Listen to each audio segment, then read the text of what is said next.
আসসালামু আলাইকুম সম্মানিত দর্শক মণ্ডলী। আমরা জানি যে প্রত্যেকটি সন্তানেরই প্রথম এবং প্রধান শিক্ষক হচ্ছেন তার পিতামাতা।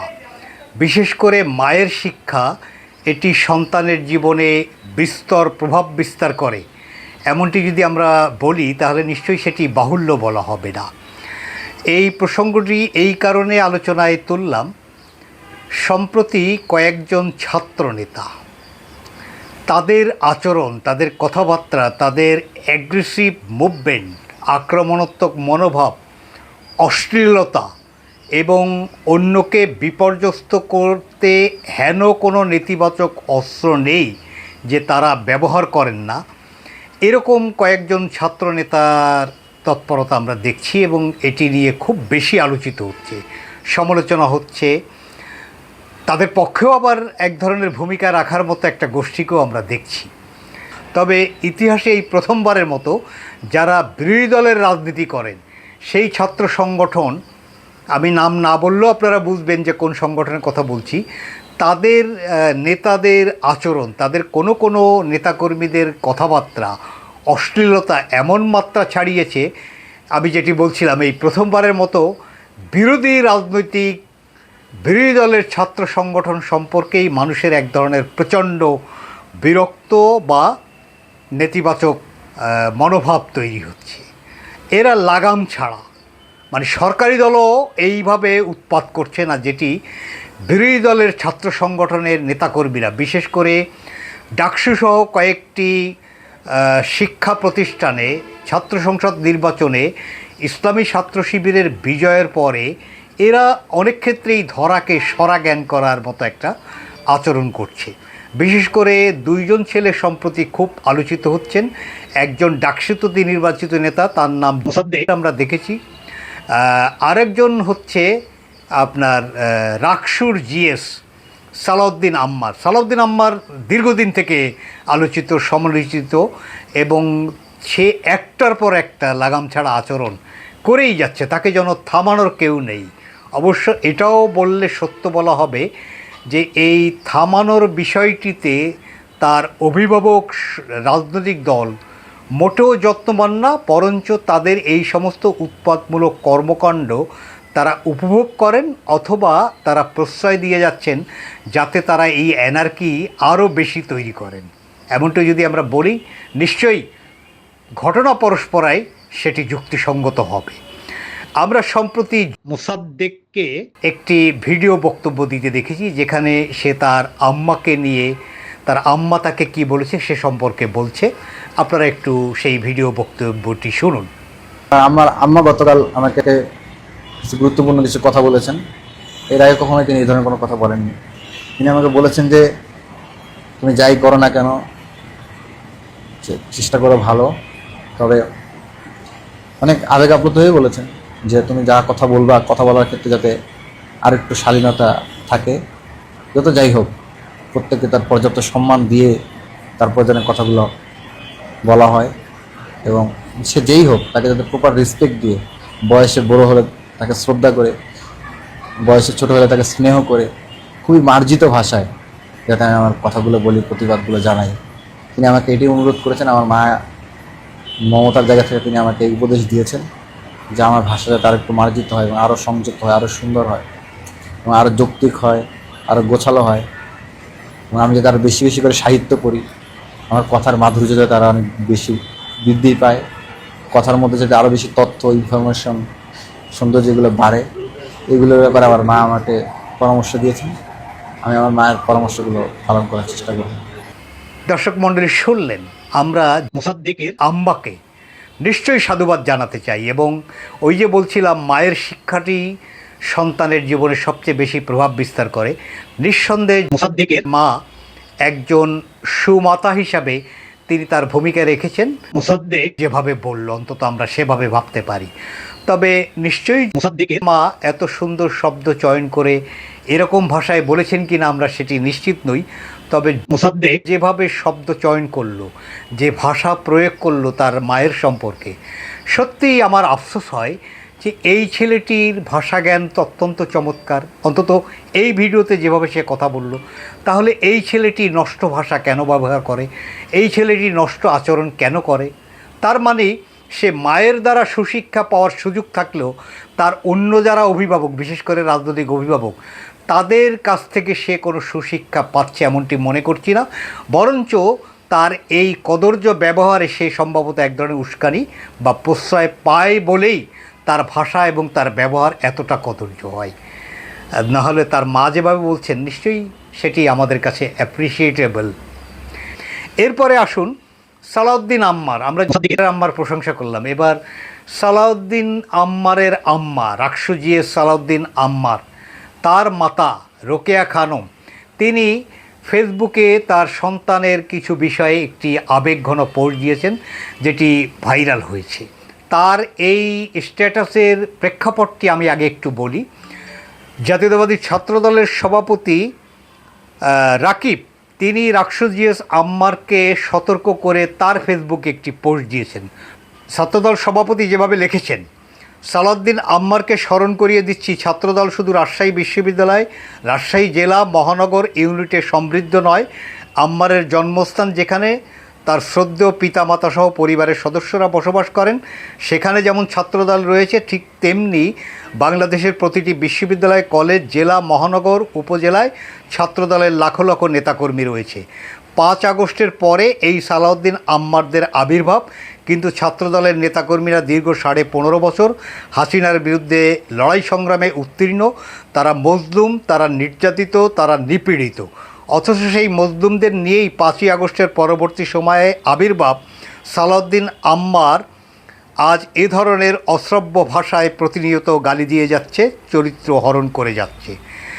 আমি রাজশাহী বিশ্ববিদ্যালয়ের মেধাবী শিক্ষার্থীসহ ছাত্র সমাজের কাছে নিবেদন রাখলাম, সেই সঙ্গে যে ছাত্র সংগঠন আম্মারকে বি টিম হিসাবে প্রতিনিয়ত ব্যবহার করছে তাদেরও দৃষ্টি আকর্ষণ করছি। সালাউদ্দিন আম্মারকে বলছি, কোনো মানসিক বিকারগ্রস্তকে রক্ষার দায়িত্ব ছাত্রদল নেয়নি।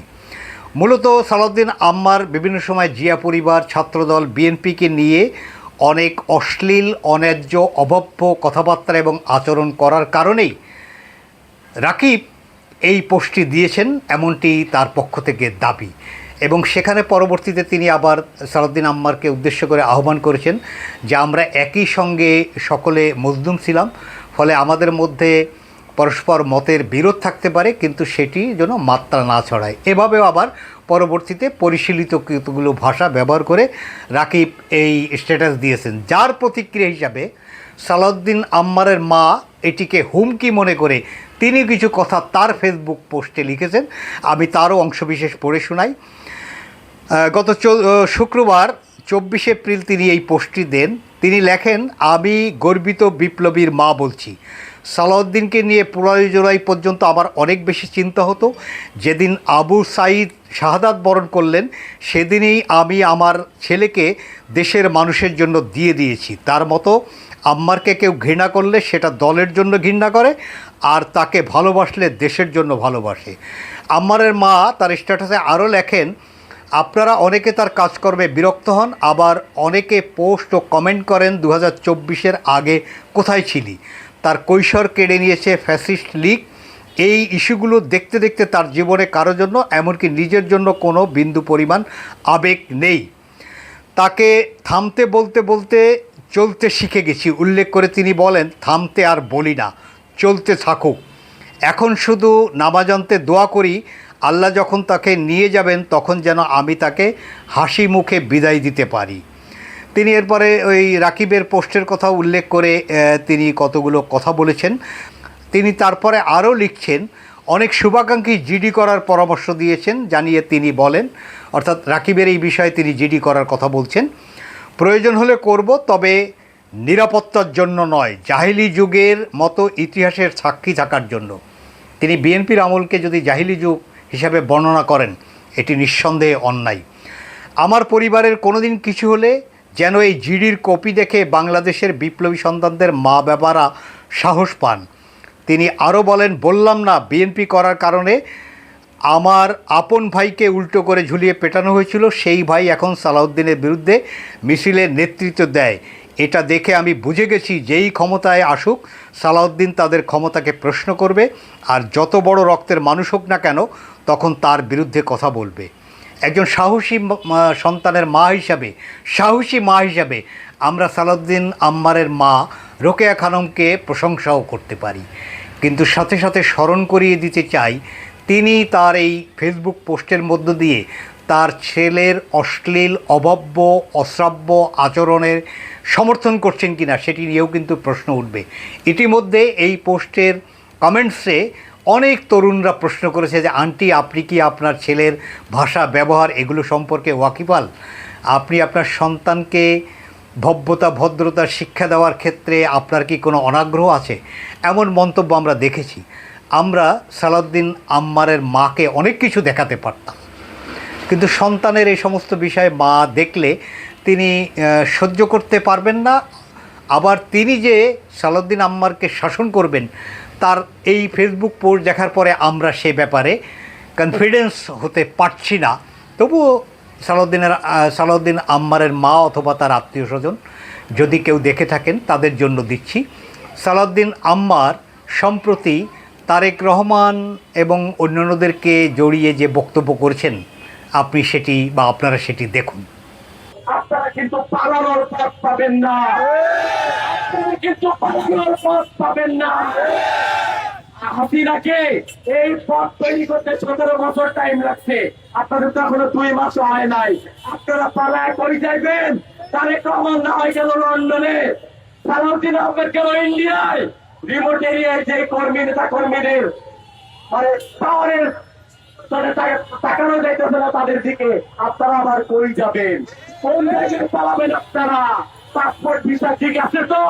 একটা পাসপোর্ট করার টাইম এখনো পর্যন্ত হয় না। সময় থাকতে জনগণকে মেনে নেন, না হলে পাসপোর্টের মেয়াদ বানায় নেন। যাদের পাসপোর্ট হয় নাই তারা পাসপোর্টের আবেদন করে ফেলেন, কারণ বলা যায় না সবার জন্য ভারত থেকে হেলিকপ্টার পাঠাবে না, সবার জন্য দিল্লির ব্যবস্থা থাকবে না। সেদিন নেতা আবার লন্ডনে চলে যাবে।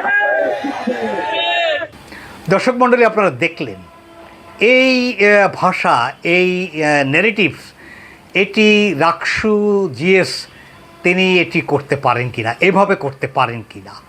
মাত্র 2 মাস একটি সরকারের বয়স, তার সরকার প্রধান থেকে শুরু করে তার কোটি সমর্থকদেরকে তিনি দেশের বাইরে চলে যাওয়ার হুমকি দিচ্ছেন, অথবা দেশের বাইরে চলে যাওয়ার মতো পরিস্থিতি তৈরি করতে তাদের সক্ষমতা আছে এমনটিই বলতে চান। এটি শোভন কিনা সালাউদ্দিন আম্মারের মায়ের কাছে আমাদের প্রশ্ন। একই সাথে এখন যে ভিডিওটি আমি যুক্ত করছি, এই ভিডিওটি যুক্ত করার জন্য আমি দর্শকদের কাছে করজোরে ক্ষমা চাচ্ছি, কারণ এরকম অশ্রব্য ভাষা এই পাবলিক প্ল্যাটফর্মে না দিতে পারলে আমি খুশি হতাম, কিন্তু শুধুমাত্র সালাউদ্দিন আম্মারের চরিত্রটি বোঝার জন্য আমি এটি দিতে বাধ্য হলাম। শুনুন। দেখতে পাইলে